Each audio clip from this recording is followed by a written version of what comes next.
안녕하세요. 저를 또 궁금하시는 분들이 계실 수도 있는데, 네, 저는 키퍼스 처치 소속 정태한 선교사입니다.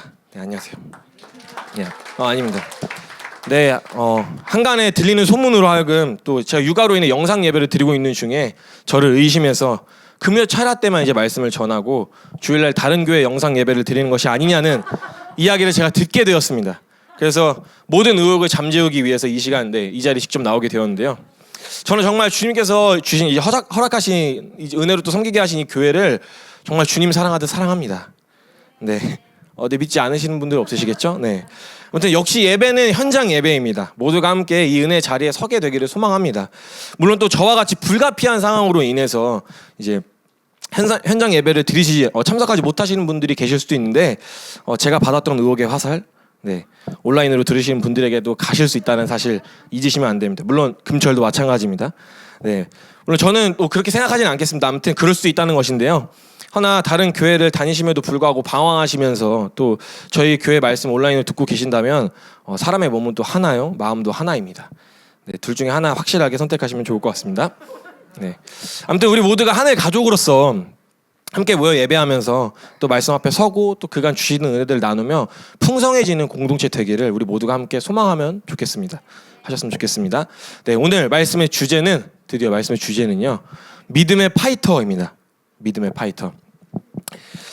먼저 앞서서 이제 주의사항을 좀 드리자면 오늘의 이야기는 조금 오글거리실 수도 있고요. 예, 물론 이야기는 저도 너무나도 창피합니다. 네. 다만 오늘 나눌 주제를 풀어갈 예화가 제가 아무리 이제 고민해봐도 이것밖에 생각이 나지 않았습니다. 다른 얘기를 할 수 없잖아요. 이제 제 인생에 있어서 이제 주셨던 그 은혜들을 이제 풀어서 설명할 수밖에 없는데 아무리 닭살이 돋아도 아무리 유치해 보여도 감정의 반응에 집중하지 마시고 말씀에 집중하시기를 바라겠습니다. 네, 분명 주의사항 드렸습니다. 네.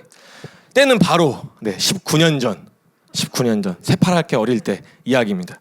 네, 저는 모태신앙으로서 이제 또 신앙의 정절을 지키면서도 죄인으로서 그 편협한 시선을 가지고 가진 정의의 사도로서 불의를 보면 참지 못했습니다.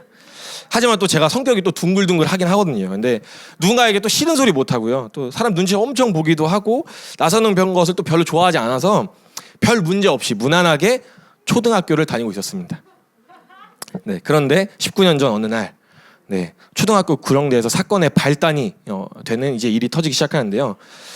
저는 이제 집으로 후다닥 가기 위해서 이제 이쪽 구령대 끝에서 이제 이쪽 구령대 중앙을 지나서 이제 정문으로 가는 이제 길로 달려가고 있었습니다. 그런데 구령대 중앙에서 발육이 남달랐던 이제 저와 체격이 비슷한 한 아이가 저에게 갑자기 막 이제 욕을 하는 것입니다. 욕을 하면서 이제 시비를 거는 것인데, 그런데 이제 중간에 저는 이제 기억이 생략됐어요. 사실 지금 이 기억을 되돌아보면 뭐 때문에 싸웠지 하면은 제가 사실 기억이 안 나는데 그 아이가 저한테 욕을 했다는 게 사실 생각이 나거든요. 그 이후에 생략됐지만 결국 그 아이와 치고받으면서 싸우게 되었습니다. 그때 당시에 이제 초등학교 이제 6학년 대선배님들께서 저희의 이제 구령대에서 싸우고 있는 모습을 말리시고는 이제 멈췄던 기억이 나는데요. 그리고 알고 보니 이제 그리고 나서 그 시간이 지나고 나서 그 싸웠던 아이가 태권도 학원을 다니면서 엄청나게 이제 싸움 실력이 좋았던 터라 학교에서는 또 이름을 날리고 있었던 친구였습니다.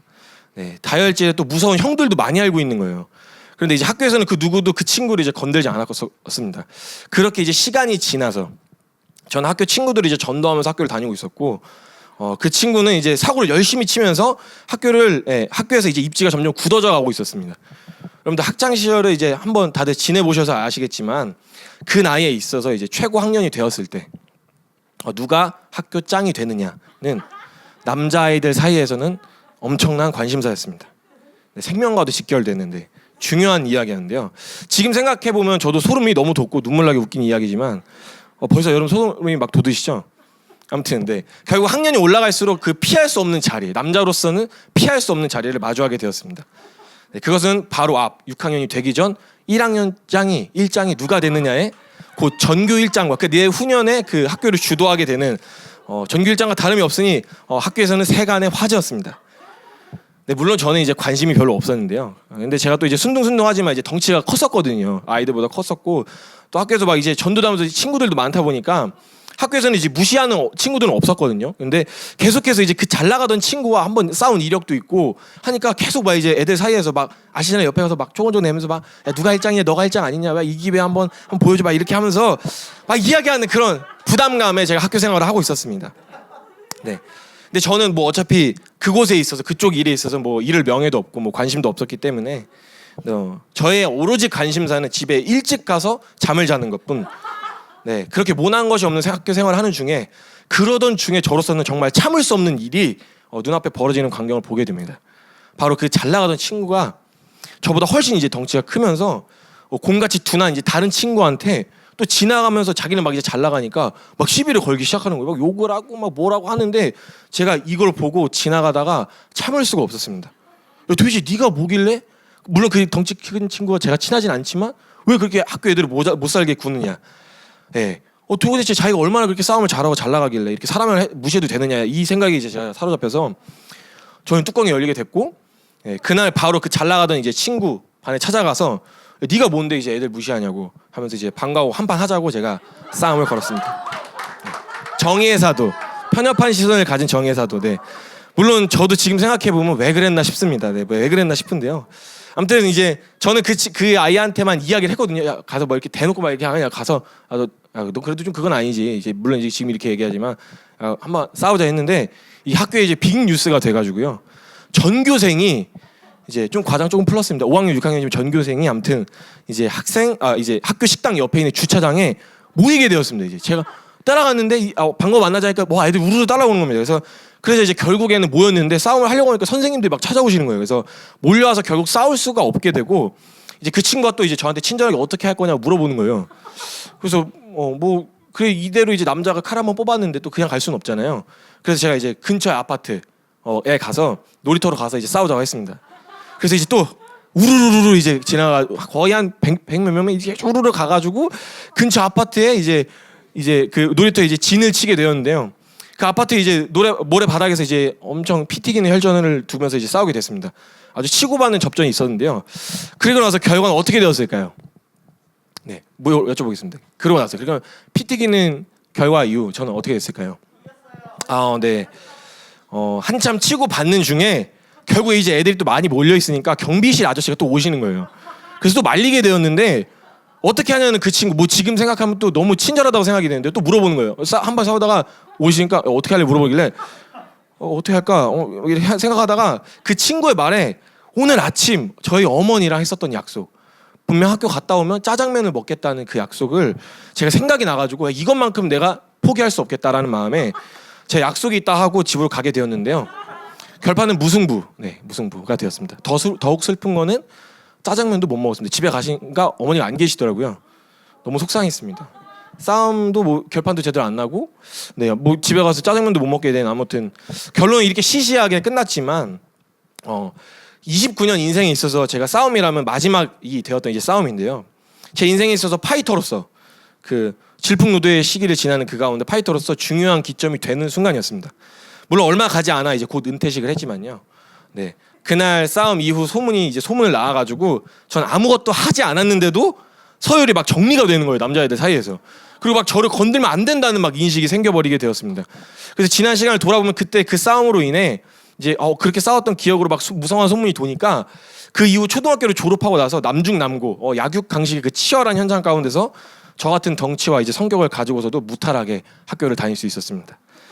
네, 물론 이제 은퇴식을 한 후에 크리스찬으로 이제 살아오면서 물론 이제 조롱도 받고 무시받는 시간도 있었지만 그것도 잠시였고요. 과장된 소문이 이제 그 아이들한테 저를 막 무시하는 아이들한테 들러갈 때면 이상하게 애들이 저한테 막 착해졌습니다. 네, 저 진짜 아무것도 하지 않았거든요. 막 인상 쓰고 다니거나 뭐 그렇게 한 적이 없는데 아무튼 은퇴식을 한 후에 애들이 저한테 너무 잘해주더라고요. 아무튼 여러분들은 지금 이제 초등학교 5학년 때의 이야기를 들으신다는 것을 잊으시면 안 됩니다. 아무튼 그날의 싸움은 저에게 있어서 잊지 못할 추억이면서도 무법지와 같은 전쟁터 한가운데 있는 것 같은 인천 학군에서 살아남을 수가 있었습니다. 여러분 근데 만약 이런 자존심과 기세가 육체를 지배하는 이 치열한 전쟁터 한가운데서 그때 제가 그 싸움에서 치고받기는커녕 두들겨 맞기만 했다면 저는 어떻게 되었을까요? 네, 저는 지금 상상해도 있을 수 없는 일입니다. 왜냐면 네, 아무튼 괴롭힘 막 당했을 텐데 지금 제가 지금 싸움이라고 이야기를 하지만 시작이 어찌 됐든 싸울 당시 두들겨 맞기만 했다면 애초에 이것을 싸움이라고 할 수 있었을까요? 네, 결과야 어찌 됐든지 간에 한참 제가 이제 치고 받으면서 다투었기 때문에 싸웠던 것으로 이제 기억이 남았는데 그렇다고 뭐 제가 싸움을 잘했다는 것은 아닙니다. 아무튼 그런데 만약 싸우자고 제가 막 불러놓고서는 흔히 막 두들겨 맞고만 했기만 했었다면 이걸 싸움이라고 할 수 있을까요? 어떻게 있을까요? 싸움이라고? 네, 없죠. 대답해 주시면 감사하겠습니다. 네. 네, 맞습니다. 감사합니다. 싸움이라고 한다면 승패와 관련이 없어도 치고받고 서로에게 물리적이든 정신적이든 타격이 있어야 싸움이라고 할 수 있습니다. 또한 개인의 역량의 차이가 있겠지만 이후 결과 승패라는 승부가 날 수 있게 됩니다. 그런데 일방적으로 맞기만 한다면 싸움이 아니라 그건 그냥 맞는 것입니다. 또한 맞기만 한다면 결과야 패배죠. 그로 인한 불이익은 아주 따놓은 당상인데 맞기만 하는 사람에겐 승리를 맛볼 수 있는 기회는 애초에 주어지지도 않습니다. 이렇듯 싸움은 치고 받아야 싸움이라고 할 수 있습니다. 저항 한 번 없이 일방적으로 얻어맞기만 한다면 그냥 괴롭힘을 당한 것밖에는 되지 않습니다. 마치 이런 것과 같습니다. 제가 계속해서 강남에서 이제 저의 지난 어린 시절에 노출되어서 좀 마음이 아픈데요. 제가 어릴 적에 철없는 적에 동생을 참 많이 괴롭히고 때렸었습니다. 네. 그래서 그만큼 이제 동생이 많이 너무 까불고 막 정신 없었었는데 물론 이제 아시잖아요. 다들 키워보시고도 알고 또 지내보셔도 아실 텐데 죄인의 본성으로서 이제 저지른 일로 응당 죄의 이제 벌을 직접 이행해야 하는 것은 그리스도인으로서 합당하지 않은 태도이지만 이제 동생을 그렇게 많이 좀 괴롭혔습니다. 군대 가서 이제 이렇게 괴롭히고 나니까 군대 가서 저녁 전무 위에 침낭에 들어가서 잘 때면 진짜 말을 너무 안 듣고 까불긴 했지만 그래도 형한테 한 번도 대들지 않았던 동생에게 내가 이렇게 괴롭혀도 되는 건가라는 막 미안한 마음이 막 들더라고요. 네, 그렇게까지 좀 많이 때렸었긴 했는데 아무튼 휴가 나와서 사과할 정도였습니다. 아무튼 여기서 요점은 저나 제 동생은 그때 제가 이제 동생을 괴롭혔던 시간을 그 누구도 싸움이라고 생각하지 않습니다. 네. 동생은 이제 맷집이 매우 좋아지긴 했지만 형과 싸웠다는 기억을 하지 않고 있고요. 저 또한 동생과 싸웠다고 생각하지 않습니다. 이렇듯 싸움이라고 이야기할 때는 치고받는 행위가 수반돼야 싸움이라고 할 수 있습니다. 그렇다면 이제 저는 성도님들에게 여쭤보고 싶습니다. 우리가 살아가는 이 믿음의 삶 가운데 저희는 영적 전쟁터 한복판에 떨어지게 되어 있는데 여러분들은 이 영적 전쟁 즉 싸움을 어떻게 하고 계신가요? 네. 아니면 정말 싸우고 계신가요? 아니면 영적 싸움이라고 할 수 없는 일방적으로 사단에게 맞고만 계신가요?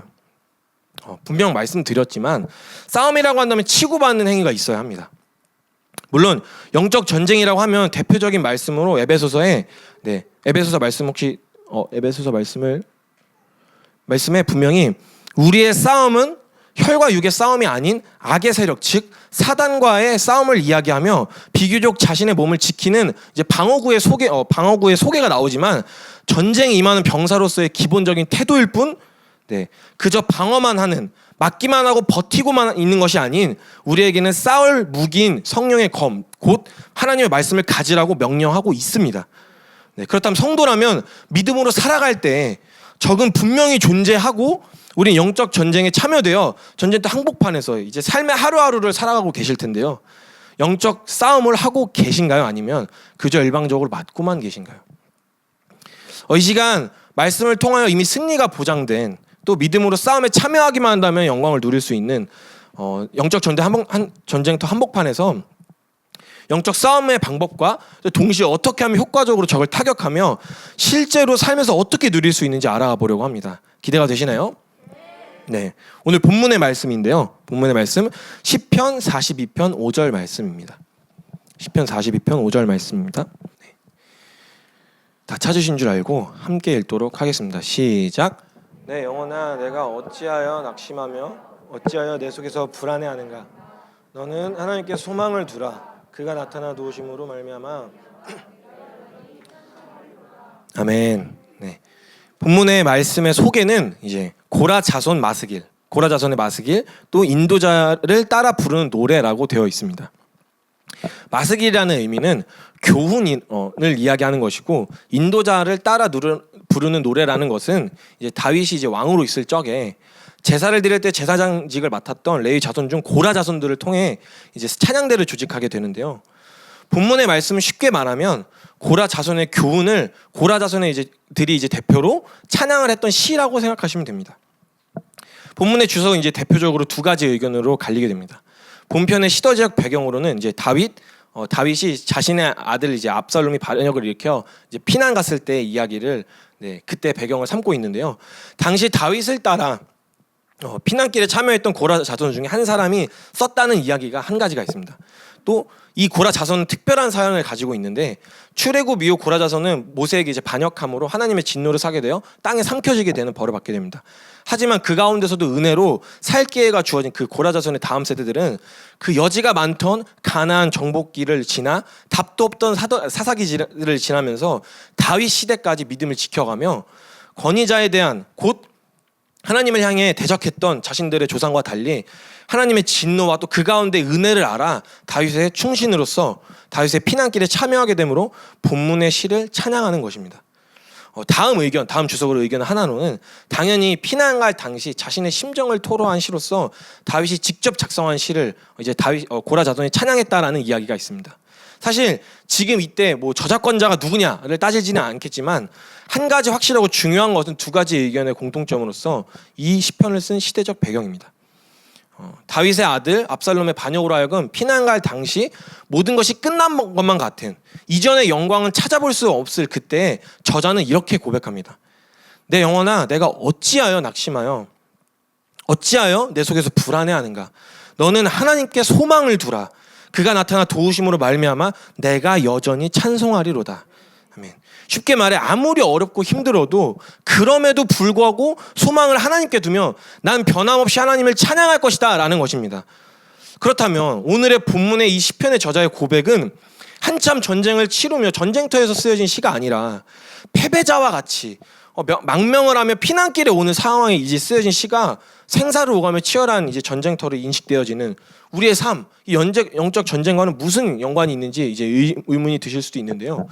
우리의 믿음의 삶에 있어서 말씀은 현실이며 주 적은 사단이지만 영적 전쟁터는 우리의 일상이기 때문에 본문의 시편의 저자의 고백은 우리의 약점을 아는 사단을 대적할 우리의 공격 수단이며 사단의 오른뺨과 이제 사단의 조인트를 가격하는 것 같은 효과를 내고요.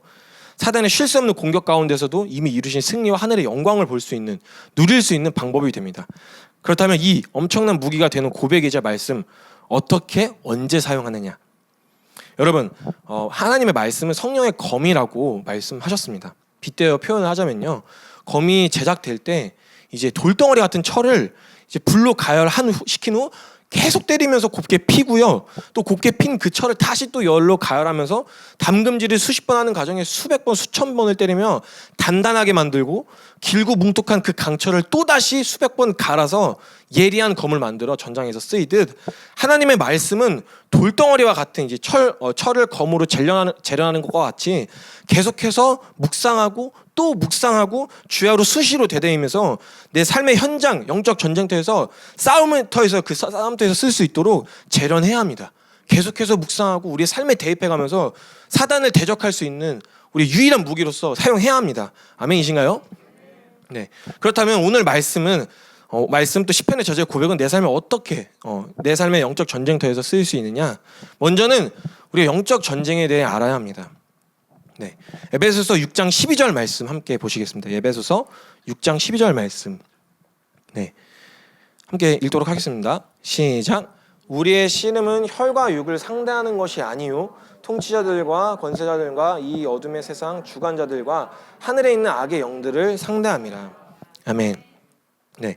말씀에서 알 수 있듯이 우리의 싸움, 즉 영적 전쟁은 사단을 상대하는 것입니다. 그렇다면 우리의 주적인 사단을 사단은 이제 어떻게 전략하는 것인지, 그 전략이 무엇인지가 중요한데, 사단의 전략이자 또 사단의 최고의 무기는 바로 다들 아시겠지만 속임, 즉 거짓입니다. 하나님께서는 이 세상의 권세를 잡은 사단을 십자가에서 말로 표현할 수 없는 사랑으로 그 권세를 박살내셨습니다. 네, 이미 박살내셨습니다. 즉 이미 그 전쟁에서 승리를 하셨는데요. 우리들로 하여금 믿는 자들이 이 승리를 누릴 수 있게 되는 구조다 보니 사단은 믿음으로 그 승리를 누리지 못하게 오늘도 참 지저분하게 잊지도 않는 거를 자꾸 이제 속여서 육체를 입고 있어서 자연스럽게 감각되어지는 것으로 하여금 반응하는 우리를 속임의 전략을 써서 이미 승리하신 그 하나님만을 못 믿게 합니다. 이미 이기신 승리를 속여서 누리지 못하게 하는데요. 이것은 다른 게 아닙니다. 진리를 바꿀 수 있는 능력이 없기 때문에 할 줄 아는 것이 그거밖에 없어서 하는 것입니다. 네, 물론 이제 우리의 조상들이 또 이제 아담과 하와님 누님도 이제 당했던 수법이기도 하죠. 결국 영적 전쟁은 속느냐, 아님 속지 않고 하나님을 제대로 믿느냐의 싸움입니다. 즉 하나님의 말씀만을 믿으며 붙들고 순종하는 것이 사단을 타격하는 행위가 될 텐데요. 이쯤 돼서 점검해야 할 것은 우리의 그간의 믿음의 삶, 그 삶의 영적 전쟁터에서 어떻게 반응하고 계셨나요? 혹시 사단에게 계속 속기만 하면서 그 계속된 공격에 속고만 계시지 않으셨나요? 그렇다면 우리는 영적 전쟁을 치룬 것이 아니라 그냥 얻어맞기만 한 것입니다. 네. 대개 우리가 영적 전쟁터에서 얻어맞을 땐 이렇게 맞는데요. 제가 그걸 또 우리의 삶에서 풀어서 4가지로 한번 요약을 해봤습니다. 바로 사단의 첫 번째 속임의 공격, 첫 번째 때문의 펀치를 저희한테 날리죠. 네. 이것을 한 대 맞고 나면 연속으로 계속 맞게 됩니다. 아니, 하나님을 믿지 못할, 말씀대로 살지 못할 이유가 그렇게 많습니다. 상황 때문에, 환경 때문에, 나의 감정 때문에, 나의 원함 때문에, 나의 생각 때문에, 재 때문에 등등. 아니 뭐 때문에, 이것 때문에, 저것 때문에 믿지 않으면서요, 합리적인 생각인데 이제 생각함으로 믿거나 순종하지 않습니다. 두 번째, 사단의 공격, 속임의 공격. 두 번째, 적당히 펀치. 적당히 펀치, 이제 한 대 맞으면요, 때문에 펀치보다 업그레이드 된 이제 펀치입니다. 이 펀치를 이제 한 대 맞고 나면 한동안 헤어나오지 못합니다. 이제 자기는 이제 하고 있다는 착각에 이제 가미된 이제 펀치인데요. 이 정도면 됐지. 뭐 남들보다는 좀 나으니까 그렇게까지 하기에는, 아예 안 하고 있는 것은 또 아니니까 또 이렇게 등등 사단에게 속아서 제대로 끝까지 하나님의 말씀을 믿거나 순종하지 않습니다. 사단의 세 번째 공격, 너는 안 돼 펀치입니다. 너는 안 돼 펀치. 너무 빠른가요, 제가? 네. 너는 안 돼 펀치. 거의 우리의 존재의 급소를 타격하는 것과 같은 이제 펀치인데요. 이것저것 비교하게 만들면서 이제 한번 휘둘렀다가 결국 자신의 실상에 이제 집중하게 만드는 펀치인데, 이게 사실 팩트 폭행이거든요. 그래서 이제 이 펀치 맞게 되고 나면 거의 사족을 못 씁니다. 나 같은 게 무슨? 나는 안 될 거야. 나는 아니야. 이 꼬라지로 무슨? 이런 나를 등등 겸손을 가장한 듯 이렇게 반응을 하게 되는데, 사단에게 속아서 믿음의 걸음, 또 순종의 걸음을 한 발짝도 떼지 않습니다. 이제 마지막 속임의 네 번째 공격인데요. 걱정 펀치입니다. 걱정 펀치. 네, 이것은 믿음으로 하여금 하나님의 전능하심을 맛보지 못한 사람을 위한 이제 사단의 맞춤형 펀치인데요. 세상에 온갖 짐을 짊어진 사람처럼, 세상의 고민은 자기만 다 하는 것처럼 자기는 막 이성적인 사람인 것 마냥 반응하게 되는데, 야, 이러면 어떻게 해, 저러면 어떻게 해 등등 세상에 보험을 들게 만들고요. 증세가 더욱 심각하면 기도한다면서도 들어가서 근심, 걱정, 염려 그것만 묵상하다가 끝이 납니다. 기도 안 합니다. 기도 하늘의 뜻을 구하는 것이 기도인데 들어가서도 이거 어떻게 해요, 저거 어떻게 해요. 네. 더 많은 공격들이 우리 일상에서 이제 삶에서 일어나겠지만, 이렇듯 사단이 제시한 속임을 하나님을 믿지 못함, 하나님을 믿지 못할, 또 말씀대로 살지 못할 이유로 철석같이 붙잡아서 하나님을 제대로 믿지 않으며 하나님의 말씀에 순종하지 않습니다. 이런 모습이 만약 우리에게 드러나고 있다면요, 영적 전쟁, 즉 싸움을 치렀다기보단 그냥 얻어맞기만 한 것입니다. 네, 그런데 여기서 참 재밌는 것은 이렇게 막 저희가 신나게 얻어맞으면서 정작 막 제대로 싸워보지도 못했는데 자신의 영적 싸움, 또 믿음의 싸움을 하고 있다고 생각하면서 막 치열함을 엄청 느낍니다. 막 전쟁터 한번방에서 막 엄청 치열함을 느끼거든요. 맞기만 하고 있는데 싸우고 있다고 막 착각하고 막 치열함을 싸울 때 느끼는 치열함을 막 느끼는 거예요. 앞서 예화로 제가 말씀드렸지만 사단의 속임에 속아 유혹대로 다 받아놓고선 얻어맞기만 했으면서 제대로 믿지도 않고 제대로 순종하지도 않으면서 결국 자기 뜻대로 자신의 원함대로 살아놓고서는 자신은 싸우고 있다는 생각을 하면서 이제 또 잘 되지 않는 현실에 또 너무 어려워하죠. 예를 들면 이런 것입니다. 특히 예를 들어 관계를, 제가 지난주 관계가 설교 제목이었잖아요. 저 듣고 있었거든요. 아무튼 근데 관계에서 이제 예를 들자면 누군가 나를 욕을 하거나 또 내가 싫어하는 짓을 하거나 등등 내 마음을 어렵게 하는 상황이 벌어지면 그 상황을 막 묵상합니다. 계속 묵상합니다. 그리고 애써 부인해보려고 하겠죠. 하지만 막 사랑해야지 다짐하고 또 다짐하지만 실제적으로 자신의 화를 참는 것이 믿음이라고 생각하는지 아무것도 하지 않습니다. 더 나은 어떻게 사랑할 수 있는 방법을 찾는다거나 어떻게 또 이 사람을 섬길 수 있는지 사랑할 수 있는지를 묵상하는 것이 아니라 계속 그 어려운 부분만 묵상하는 것입니다. 이렇게 사단 때문에 사단에게 이제 때문에 펀치를 맞은 우리는 사단의 말을 이제 철석까지 믿으면 이제 말씀에 순종하지 않는데요. 결국 아무것도 안 합니다. 그렇게 이도저도 아닌 태도로 상황 막 때우기식으로 넘어가 놓고서는 자신은 싸우고 있다고 막 싸우고 있는 중이라고 생각하고 치열해하면서 어려워만 하는데요. 이건 그냥 사단한테 속아서 얻어 맞은 것뿐이지 싸우고 있는 것이 아닙니다. 관계형에서 싸우고 있다. 이게 싸우고 있는 게 아닙니다. 그냥 얻어 맞기만 한 것입니다. 그런데 관계에서만 우리가 이럴까요? 하나님 말씀 앞에 서면 하나님 앞에 서면 떳떳하지 않는 우리의 삶의 구석구석 실제 삶의 현장 가운데서는 또 어떤 속임에 넘어가 영적 싸움이라고 말하기에는 부끄러운 또 얻어맞기만 하고 있는 영역은 또 무엇인가요? 구체적으로 묻고 싶습니다. 반복되는 연약함 언제까지 넘어지기만 또 넘어져 있기만 하실 건가요? 언제까지 두려움에 사로잡혀서 무엇이 그렇게 또 믿기 어렵기에 이도저도 아닌 태도로 신앙생활을 계속 이어가실 건가요? 도대체 얼마나 더 알려줘야 하나님의 사랑을 무엇으로 더 표현을 해줘야 하나님 아닌 다른 것을 내려놓으실 건가요? 왜 내 안에 성령과 말씀이 아니라고 하는데 얼마나 옳고 그게 합리적이기에 결국 말씀대로 살지 않는 그 죄를 벗어나지 않으실 건가요? 다시 한번 강조하여 말씀드립니다. 이와 같은 우리의 모습이 삶에서 드러나고 있다면 아무리 치열하고 어려운 중이라도 이건 믿음의 싸움이 아닙니다. 이건 믿음의 싸움이 아니라 그냥 믿음으로 전쟁터에 참여해놓고서는 그냥 사단의 그 속임에 속아 얻어맞고 있는 것뿐입니다. 여러분 승리한 정전터 항복판에서 맞고만 있는 거 분하지 않으신가요? 막 제대로 된 반격 해보지도 않은 채 어려움에 막 둘러빠져 있는 우리의 모습 보면 막 억울하지 않으신가요? 매번 똑같은 것에 또 섰고 아주 방법만 달라지면 또 속으면서 바보같이 속고만 하는 우리의 모습을 보면 깔깔대며 웃고 떠들면서 이제 조롱하는 사단의 모습을 한번 상상해 보십시오. 이게 얼마나 치가 떨리지 않으신가요? 이제는 믿음으로 반격하여서 제대로 된 싸움에 참여하고요. 이미 이루신 승리의 영광을 누리면서 살아갑시다. 네, 그렇다면 영적 전쟁터 우리의 삶 한복판에서 사단의 수많은 속임의 공격 앞에 우리는 어떻게 반응함으로 사단을 공격할 수 있는가? 네, 사실 사단의 주된 공격은 속임이지만 데미지가 없는 막 허구로서 완전 막 허무맹랑한 이야기로 속이면서 공격하는 것은 또 아닙니다. 무엇보다 우리의 존재가 육체를 입고 있어서 유한하기 때문에 실제적으로 일어나는 현상으로 하여금 어려움과 두려움이 찾아 들어오는 것과 힘든 거는 또 사실입니다. 그 와중에 앞서 나눴듯이 제가 사단은 실제로 벌이고 있는 현장 한가운데, 그러니까 저희가 실제로 체감되어지는 이 현장 한가운데서 체감되어지는 어려운 현실에서 정신 차리지 못하게, 하나님을 믿지 못하게, 의지하지 못하게, 하나님의 말씀에만 순종하지 못하게 속이는 것입니다. 오늘 본문의 상황 또한 마찬가지였습니다. 우리의 삶에 치열하고도 정신없는 그 영적 전쟁터 한복판에 있는 것과 같이 시편의 저자는 동일한 상황에 처하게 됩니다. 시편 함께 시편 42편 1절에서 4절 말씀을 읽도록 할 건데요. 시편 42편 1절에서 4절 말씀입니다. 시편 42편 1절에서 4절 말씀. 함께 읽도록 하겠습니다. 시작.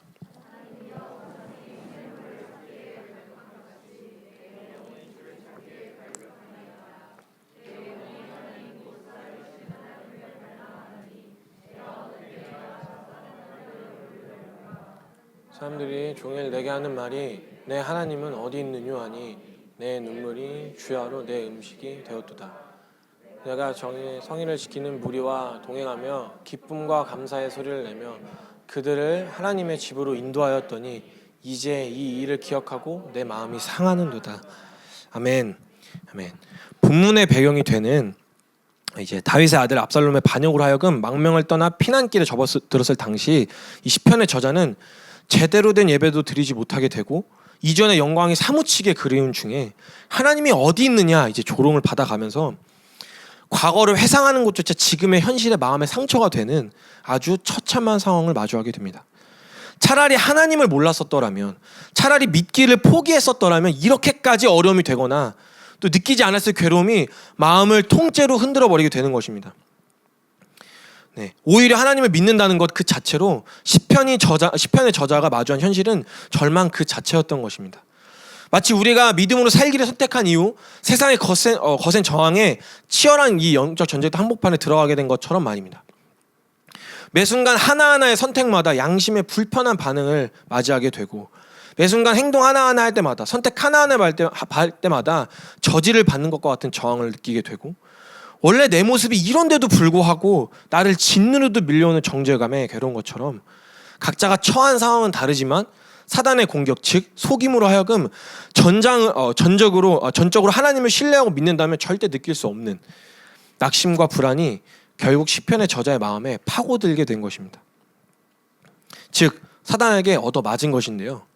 그런데 이 시간 본문의 말씀을 통해 늘 얻어맞기만 하고 또 제대로 공격해보지 못한 우리가 또 주목해야 할 한 가지 사실이 있습니다. 얻어맞은 우리가 맞고만 있는 것이 아니라 사단의 오른뺨을 마치 때리고 조인트를 가격하는 것과 같은 공격을 하는 영적 싸움을 싸움답게 치고 받는 방법입니다. 사단에게 크게 한 대 얻어맞아서 낙심하게 된 상황, 시편의 저자는 실상 늘 우리가 반응하는 것과 전혀 다른 고백을 이제 본문의 말씀에 기록해 놓습니다. 바로 시편 42편 5절 말씀입니다. 시편 42편 5절 말씀. 네, 제가 읽도록 하겠습니다. 내 영혼아, 내가 어찌하여 낙심하며 어찌하여 내 속에서 불안해하는가? 너는 하나님께 소망을 두라. 그가 나타나 도우심으로 말미암아 내가 여전히 하나님을 찬송하리로다. 즉 풀어서 이야기하자면 이렇습니다. 상황이 어려워, 마음이 괴로워, 그래서 어쩌라고? 그럼에도 불구하고 살아계신 하나님을 믿는 믿음으로 내 소망은 이 땅이 아닌 하나님께 두어 하나님의 일하심을 맛보아 오늘도 난 하나님을 찬양할 것이다 라는 믿음의 선포를 하며 사단의 공격을 맞받아 치는 것입니다. 즉 사단을 공격하는 것, 그 사단의 정신없는 속임에 그때 더욱 하나님만을 믿는 믿음으로 반응해야 한다는 것입니다. 이렇듯 사단의 휘몰아치는 그 속임의 공격에 우린 어쩌라고 라는 식으로 반응하며 그럼에도 불구하고라는 믿음의 펀치를 사단에게 날려야 합니다. 네, 다시 한번 말씀드립니다. 우리가 처한 상황, 삶의 현장 가운데서 치열하고도 어려운 영적 전쟁터에서 우리가 취할 태도는 그럼에도 불구하고 그때야말로 더욱 살아계신 하나님을 믿는 것입니다. 사단은 늘 유한한 우리의 인생에 있어서 찾아오는 어려움에 마주할 수 없는 고통과 절망에 그 번지르르한 속임으로 우리의 시선을 하나님이 아닌 세상으로 돌려 썩어 없어질 것들을 의지하게 만들고 이 땅에 소망을 두게 합니다. 하지만 이제껏 우리가 모두 한번 경험해 보셨겠지만 세상의 것과 이 땅은 우리의 소망이 될 수가 없습니다. 언제까지 그렇게 맞고도 아무런 발악을 하지 않은 채 바보같이 얻어맞고 또 뻗어만 계실 건가요? 우리의 믿음의 삶이 단순히 막 긍정적인 사고 방식으로 좋은 게 막 좋은 삶을 사는 것이 아니라 전능하신 하나님을 살아계신 하나님을 믿는 삶인데 왜 신뢰할 만한 대상을 두고도 믿을 만한 대상을 두고도 쓸 수 있는 무기가 우리 손에 쥐어졌음에도 불구하고 왜 바보같이 맞고만 계신 건가요? 우리가 맞고만 있는 그 영적 영역들 정말 막 분하지 않으신가요? 내가 계속 속기만 하고 제대로 능력 한번 되지 못한 채 계속 바보같이 절절 매기만 하는 믿음의 실제가 되지 않는 그 애매한 중간지대 답답하지 않으신가요? 여러분 하나님 살아 계십니다. 정말 살아 계십니다. 오늘 이 시간 매 순간 상황이 어떤들 그럼에도 불구하고 어려우면 어려울수록 더욱 그래서 어쩌라는 식으로 이제 사단에게 반응하며 하나님을 믿는 믿음으로 서서 사단에게 한 방 날려야 합니다. 이제 사단에게 속아 절절 매면서 이도 저도 아닌 신앙생활을 이어가는 것이 아니라 치열한 그 영적 전쟁 한복판에서 얻어맞기만 하면 형편없는 우리의 모습을 이제 청산하고 오늘부터 그럼에도 불구하고 믿음의 펀치를 매 순간 사단에게 그래서 어쩌라고라고 이제 반응하며 제대로 싸우고 또 이미 이루신 승리의 영광을 맛보며 누리시기를 바라겠습니다. 아멘이신가요? 네, 하나님 살아 계신다라는 것 우리의 유일한 소망입니다. 그리고 우리는 할 일이 있다면 오직 한 가지입니다. 하나님의 일하심을 맛보고 하나님을 믿고 또 그 일하심을 맛보고 사랑하는 하나님을 찬양하는 것입니다. 이제는 제발 믿음의 파이터로 서서 제대로 된 싸움을 이어가며 치열한 그 전쟁터 한복판에서 이미 승리하신 하늘의 영광을 맛보며 살아갑시다. 네. 사단의 속임으로 하여금 공격이 들어와서 매 순간 유혹이 찾아올 때마다 그게 뭐 어쩌라고 하나님의 사랑하는 것을 선택하고 상황의 어려움이 내 삶을 짓누를 그때에도 그럼에도 불구하고 믿음으로 서서 하나님을 찬양하고 형편없는 내 모습을 계속해서 발견할 때마다 그런데 어쩌라고 그래서 더욱 주님을 의지하는 자로 믿음으로 서서 사단의 공격을 맞받아 칩시다. 아멘이신가요? 혹시나 해서 이야기하지만 저는 자신의 어떤 대단한 의지를 써서 엄청난 믿음을 소유해서 긍정적 사고로 살아가면서 어떻게든 열심히 해보자라는 것이 아닙니다. 무엇보다 우리가 믿는 복음의 안에 모든 능력이 들어있기 때문에 이야기하는 것인데요. 오늘도 십자가 사랑을 묵상한다면 우리가 마주한 현실 그 모든 문제, 우리에게 주신 그 사랑 앞에서 의미가 있는 것인가요? 도대체 무슨 이유인지 모르겠지만 계속 그 붙들고 내려놓지 못하는 그 삶의 영역들, 우리가 믿는다고 말하는 그 복음보다 가치 있는 것인가요? 우리가 정체성을 확실히 하길 바랍니다. 우린 믿는 믿음으로 살아간다고 했을 때 얻어맞으면서 바보같이 살아갈 생명이 아닙니다. 예수님도 육체 한계 앞에서 그 광야 40일이 끌려가셨을 때 성령의 인도함을 받아 그 금식의 시간을 보내셨을 때 사단이 이제 속임으로 장난쳤었거든요. 그때 예수님도 하나님의 말씀으로 사단을 아주 잘근잘근 아주 말씀을 후들게 패셨습니다. 끝내는 십자가에서 사단의 권세, 즉 사단의 머리를 이제 짓밟으시면서 하나님을 믿는 믿음으로 말씀대로 사는 삶이 무엇인지 우리에게 보여주시고 나서 그렇게 살 수 있는 생명을 부활하심으로 믿는 자마다 누릴 수 있도록 이미 허락하셨습니다. 즉 우리는 영적 전쟁에 참여한 군사여 믿음의 파이터들인 것입니다. 네. 오늘 이 시간 결단하며 나아갑시다. 네. 오늘 본문의 말씀을 우리 영혼에 한번 선포하셨으면 좋겠어요. 본문 말씀 시편 42편 5절 말씀 우리 함께 우리 영혼에 새깁시다. 네. 함께 읽도록 하겠습니다. 시작. 내가 영혼아 내가 어찌하여 낙심하며 어찌하여 내 속에서 불안해하는가. 너는 하나님께 소망을 두라. 그가 나타나 도우심으로 말미암아 내가 여전히 찬송하리로다. 아멘. 네, 아멘. 이제는 맞고만 있지 말고 믿음으로 대적해서 승리의 기쁨 그 영광을 제대로 누려봅시다. 아멘이신가요? 네, 함께 그럼 기도하겠습니다. 네, 오늘은 정말 비장하게 파이터답게 기도하려고 합니다. 네, 오늘 주셨던 마음들 가지고 또 이 말씀을 마음에 새기시면서 매맞는 자가 아니라 정말 믿음으로 이 치열한 전쟁터 한복판에서 믿음으로 승리를 누려가는 성도로 서기를 바라면서요. 오늘 정말 비장하게 기도하려고 합니다. 네. 네, 한 달 전에 제게 이 오늘 본문의 말씀을 묵상하게 하실 때 근 3개월의 시간은 제 인생에 있어서 가장 마음이 무너지고 어려운 시기였습니다. 시편의 저자가 사슴이 시냇물 쳤듯이 목마른 심령이 된 것과 같이 저는 이제 육체 한계에 막 부딪히면서 막 끊이지 않는 두통과 또 쑤셔대는 막 가슴과 가끔씩 막 한쪽 눈이 안 보일 때면 그 사단의 수많은 공격에 제 마음은 계속해서 가난해져 갔습니다. 더욱이 계속해서 말씀을 나눌 또 그런 중에서도 더욱 계속해서 말씀을 나눌 수 있는 자리가 막 생기면 생길수록 형편없는 제 실력과 이 실상 부끄러운 제 삶은 한없이 수시로 제 마음을 흔들었습니다. 하지만 한없이 무너져가는 또한 그 일상에서 크고 작은 일들이 터질 때는 한시도 마음을 붙잡을 수 없도록 수시로 제 마음을 흔들어댔습니다. 하지만 한없이 그렇게 무너져가는 저의 마음에 주님께서 오늘 본문의 말씀을 제 마음 가운데 새기셨습니다.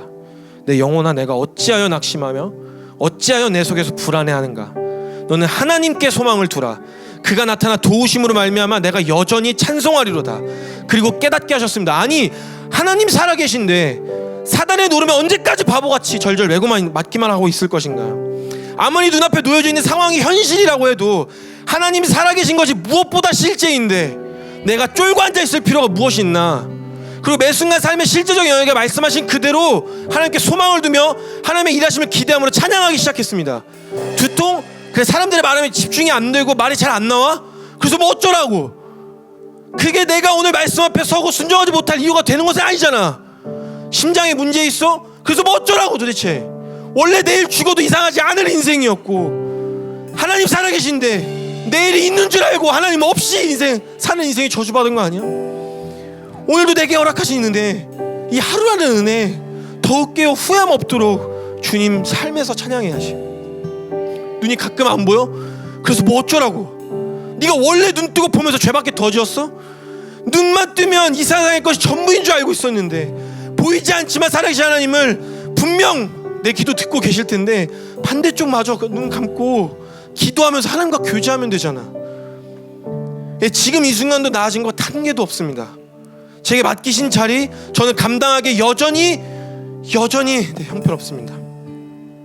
유혹은 매 순간 더욱 치밀하게 찾아오고요, 더욱 마음을 흔드는 사단의 수많은 공격은 한 번도 저를 쉴 틈을 제게 준 적이 없습니다. 하지만 이런 답도 없는 저를 붙들어 주셔서 말씀 앞에 나아가기만 하면 은혜를 깨닫게 하시고 더욱 말씀으로 붙들어 주시기에 그럼에도 불구하고 믿음으로 순종의 한 걸음을 걸어서 이 자리에 설 수 있었습니다. 그러고 나서 제가 보게 된 것은